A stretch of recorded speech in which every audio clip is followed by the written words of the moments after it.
ये लगातार मिलना, चर्चा करना जरूरी भी है, क्योंकि जैसे जैसे कोरोना महामारी को समय बीत रहा है, नई नई परिस्थितियां भी पैदा हो रही हैं।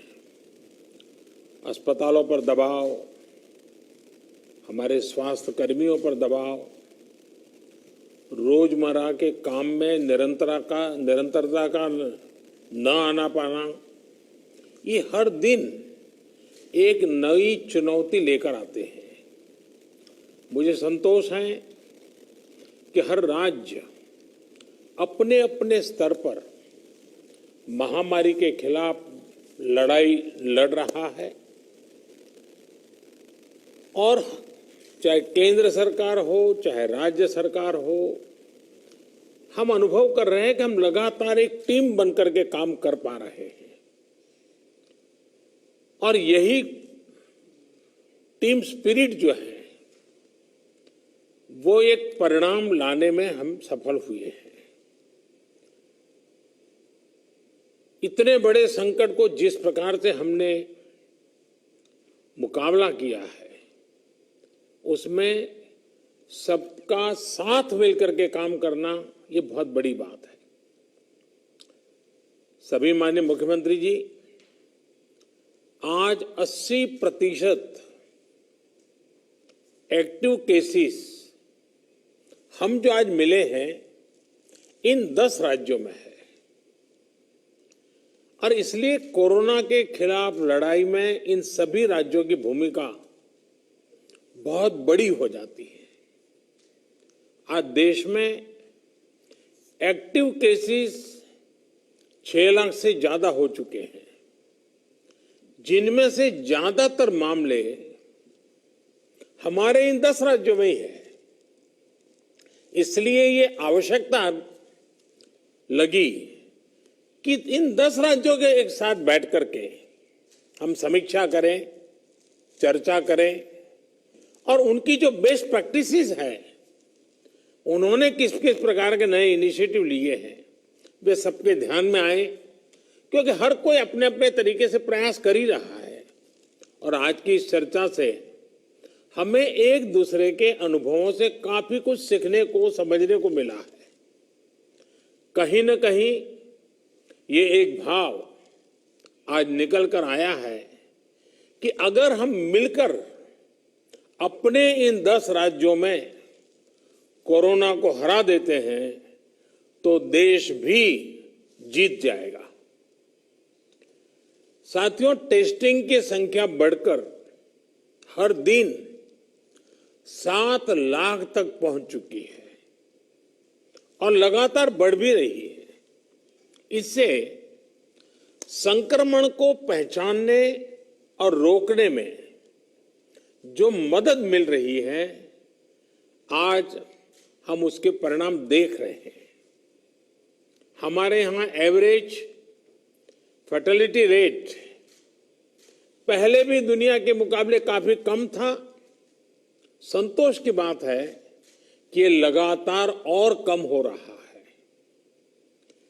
एक्टिव केसेस का प्रतिशत कम हुआ है। रिकवरी रेट लगातार बढ़ता जा रहा है, सुधरता जा रहा है।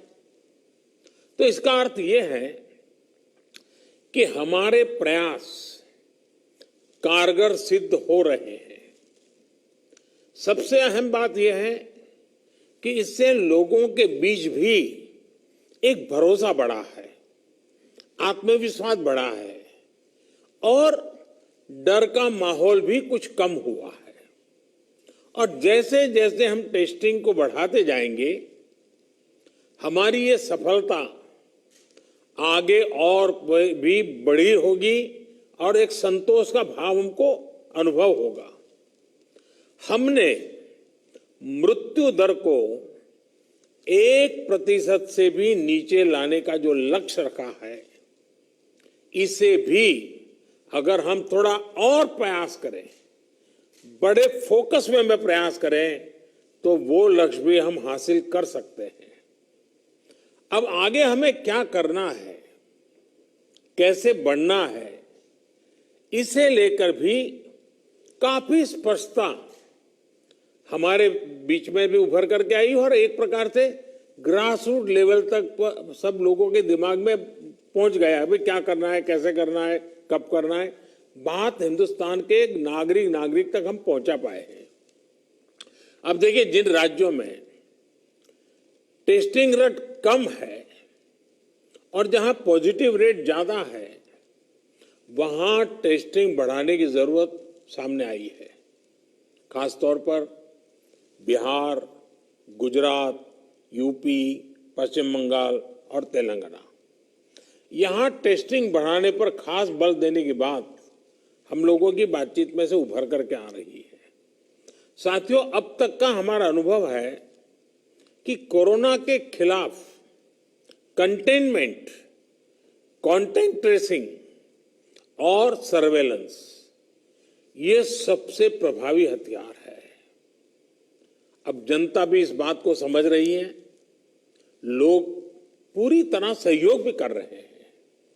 ये जागरूकता की हमारी कोशिशों से एक अच्छे परिणाम की तरफ हम आगे बढ़े हैं। हम क्वारंटाइन की व्यवस्था इसी वजह से आज इतने अच्छे तरीके से लागू कर पा रहे हैं। एक्सपर्ट्स अब ये कह रहे हैं कि अगर हम शुरुआत के 72 घंटे में ही केसेस की पहचान कर ले तो ये संक्रमण काफी हद तक धीमा हो जाता है। और इसलिए मेरा सबसे आग्रह है कि जैसे हाथ धोने की बात हो, 2 गज की दूरी की बात हो, मास्क की बात हो, कहीं पर न थूकने का आग्रह हो, इन सब के साथ अब सरकारों में और सरकारी व्यवस्थाओं में भी और कोरोना वॉरियर के बीच भी और जनता में भी एक नया मंत्र हमें बराबर पहुंचाना पड़ेगा, और वो है 72 घंटे में जिसको भी हुआ है उसके आसपास के सबको उसका टेस्टिंग हो जाना चाहिए, उनका ट्रेसिंग होना चाहिए, उनके लिए जो आवश्यक है वो व्यवस्था होनी चाहिए। अगर ये 72 घंटे वाली फॉर्मूला पर हम बल देते हैं तो आप मानिए कि बाकी जो जो चीजें हैं उसके साथ अब इसको जोड़ देना है कि 72 घंटे के भीतर भीतर इन सारे कामों को कर लेना है। आज टेस्टिंग नेटवर्क के अलावा आरोग्य सेतु ऐप भी हमारे पास है। आरोग्य सेतु की मदद से अगर हमारी एक टीम रेगुलरली उसका एनालिसिस करे तो बहुत आसानी से किस एरिया से शिकायत आ रही है हम पहुंच सकते हैं। हमने देखा कि हरियाणा के कुछ जिले, उत्तर प्रदेश के कुछ जिले और दिल्ली, एक ऐसा कालखंड आया कि बड़ी चिंता का विषय बन गया। सरकार ने भी दिल्ली में ऐसी घोषणा की कि लग रहा था कि बड़ा संकट पैदा होगा। तो फिर मैंने एक रिव्यू मीटिंग की और हमारे होम मिनिस्टर श्रीमान अमित शाह जी को नेतृत्व में एक टीम बनाई और नए सिरे से सारा अप्रोच किया। उन 5 जिलों में भी और शहर में भी, दिल्ली में बहुत बड़ी मात्रा में हम जो चाहते हो परिणाम ला पाए। मैं समझता हूं कि कितना ही बड़ा कठिन चित्र दिखता हो, लेकिन सिस्टमेटिक तरीके से अगर आगे बढ़ते हैं तो चीजों को हम हफ्ते 10 दिन में अपने तरफ मोड़ सकते हैं, और हमने अनुभव करके देखा है। और इसी रणनीति के भी जो मुख्य बिंदु यही थे, कंटेनमेंट जोन्स को पूरी तरह से अलग कर देना, जहां जरूरत पड़े वहां माइक्रो कंटेनमेंट का भी आग्रह करना, 100% स्क्रीनिंग करना, रिक्शा, ऑटो रिक्शा चालक और घरों में काम करने वाले लोगों को भी और अन्य हाई रिस्क लोगों की स्क्रीनिंग पूरी कर लेनी चाहिए। आज इन प्रयासों का परिणाम हमारे सामने है। हॉस्पिटल्स में बेहतर मैनेजमेंट, आईसीयू बेड्स की संख्या बढ़ाने जैसे प्रयासों ने भी बहुत मदद की है। साथियों, सबसे ज्यादा प्रभावी आप सबका अनुभव है। आपके राज्यों में जमीनी हकीकत की निरंतर निगरानी करके जो नतीजे पाए गए, सफलता का रास्ता उसी से बन रहा है। आज जितना भी हम कर पाए हैं वो आप सबके अनुभव उसमें काफी मदद कर रहे हैं। मुझे विश्वास है कि आपके इस अनुभव की ताकत से देश ये लड़ाई पूरी तरह से जीतेगा और एक नई शुरुआत होगी। आपके और कोई सुझाव हो, कोई सलाह हो तो हमेशा की तरह मैं हर समय आपके लिए उपलब्ध हूं। आप जरूर बताइए और मैं आपको विश्वास दिलाता हूं, सरकार के सभी अधिकारी भी आज मौजूद थे। जिन जिन बातों का आपने जिक्र किया है, जिसकी चिंता करने के लिए कहा है, टीम पूरी तरह तुरंत ही उसको आगे बढ़ाएगी।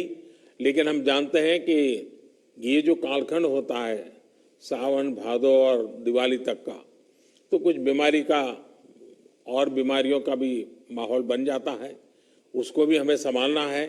लेकिन मुझे विश्वास है कि हम जो 1% से नीचे मृत्यु दर लाने का लक्ष्य, रिकवरी रेट तेजी से बढ़ाने का लक्ष्य, 72 घंटे में सारे कांटेक्ट पर्सन को तक पहुंच करके उनकी व्यवस्था करना, इन मंत्रों को लेकर के अगर हम थोड़ा फोकस एक्टिविटी करेंगे तो हमारे जो 10 राज्य जहां पर 80% केसेस हैं, हमारे 10 राज्य जहां 82% मृत्यु है, हम 10 राज्य इस पूरी स्थिति को पलट सकते हैं। हम 10 राज्य मिलकर के हम भारत को विजयी बना सकते हैं और मुझे विश्वास है कि हम इस काम को कर पाएंगे। मैं फिर एक बार, आपने बहुत समय निकाला, समय की कमी के बावजूद भी बहुत ही अच्छे ढंग से आपने अपनी सारी बातें रखी हैं। मैं आपका बहुत बहुत धन्यवाद करता हूं। So those were the Prime Minister's